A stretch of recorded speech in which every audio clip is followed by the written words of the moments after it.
The following is based on the opinion and personal experience of the creator and is not officially linked, supported, or recognized by the USN, DON, or DoD.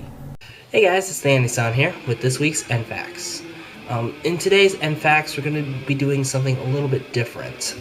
Normally I answer questions sent in to me by you guys, either via YouTube message, email, or if it's in the comments, I usually answer it.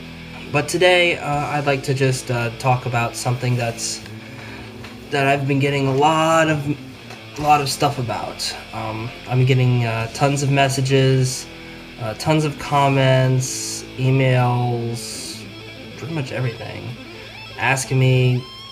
Now the questions might be a little different, but for the most part, they're fairly consistent. And they're asking me about the ASVAB test. I'd just like to dispel some things here. The ASVAB test is important, yes, but it's not the sole determining factor for whether or not you get the job that you want. There's other factors involved, like supply, demand, and stuff like that. Stuff that even I don't know of.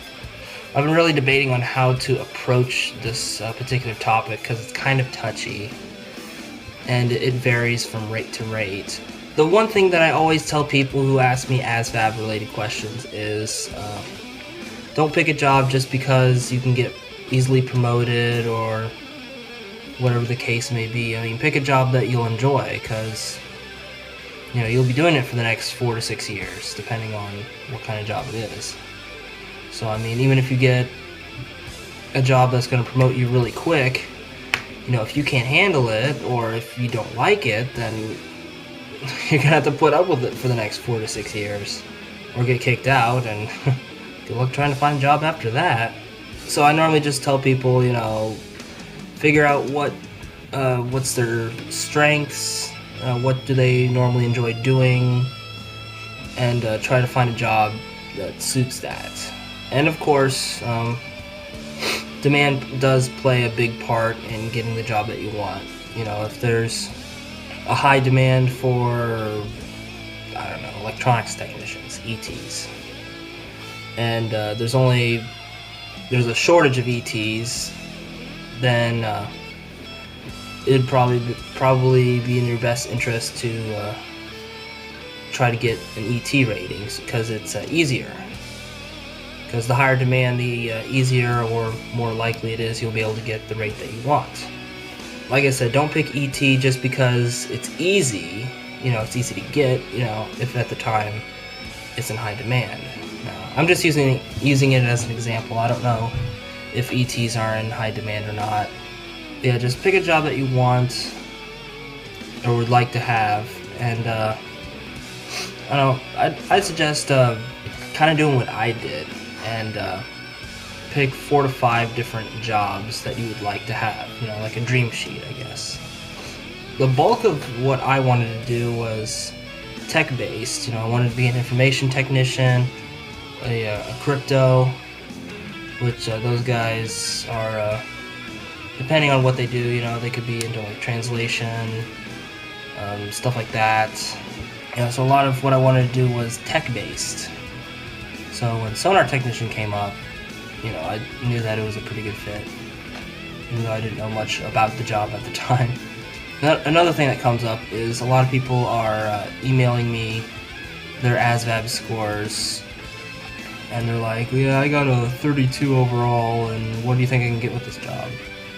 And even though I said that the ASVAB score isn't important, it is important, it's just one component. I mean, having a good ASVAB score is good, but there's other factors involved in getting the rate that you want. So don't just think, oh, I have a high ASVAB score, I can get this rate, this rate, this rate, and that rate.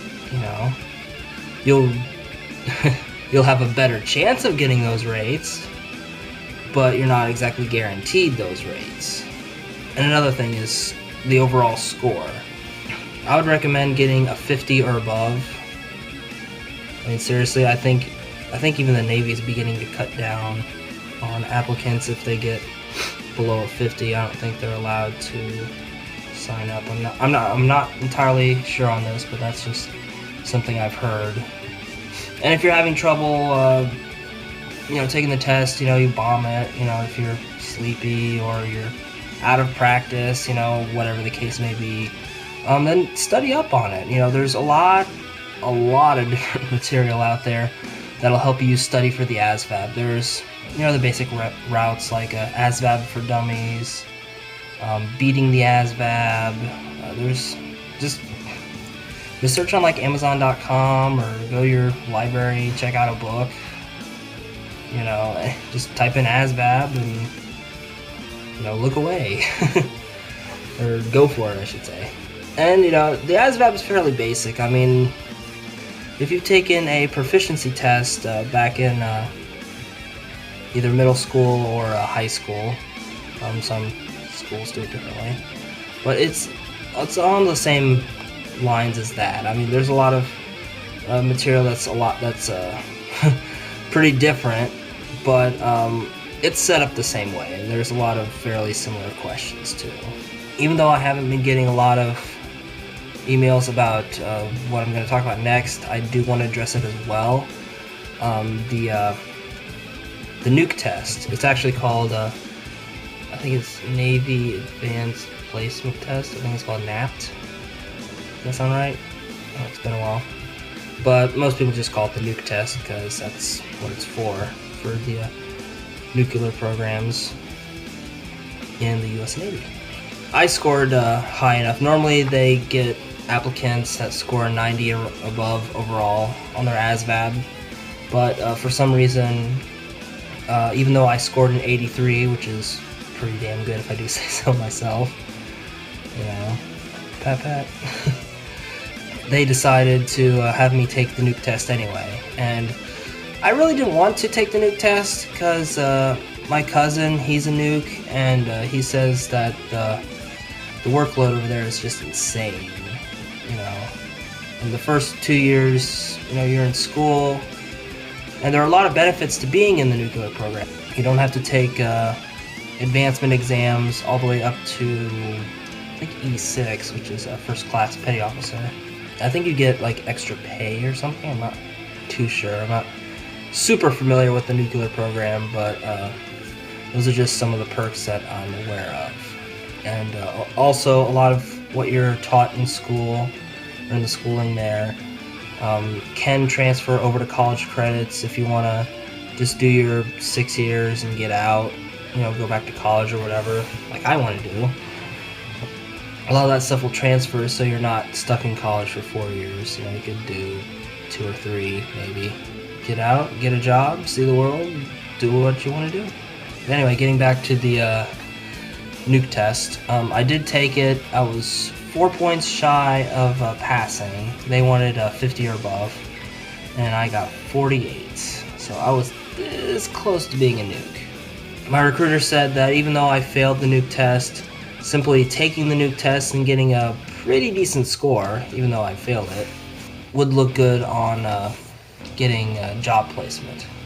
Now, I'm not 100% on it, but if they offer you the nuke test, by all means take it. So yeah, if your overall ASVAB score is under 50, my overall advice is to definitely study up using the materials that I explained, ASVAB for Dummies, beating the ASVAB. If you're looking to be in the nuke field, most recruiting stations, like I said, you need to score 90 or above on your ASVAB, although my recruiting station was 80 or above, so I guess they decided to make an exception, whatever. Now if you score 90 or above, you're more than likely going to be able to pass the nuke test, so I guess that's why they do it. That's pretty much all I have to talk about. So yeah, this is TheAndySan, signing off for now. Thanking you guys, my super special awesome audience, for tuning in, for rating, commenting, subscribing, doing all that fun YouTube-y stuff. And keep on sending me in your questions.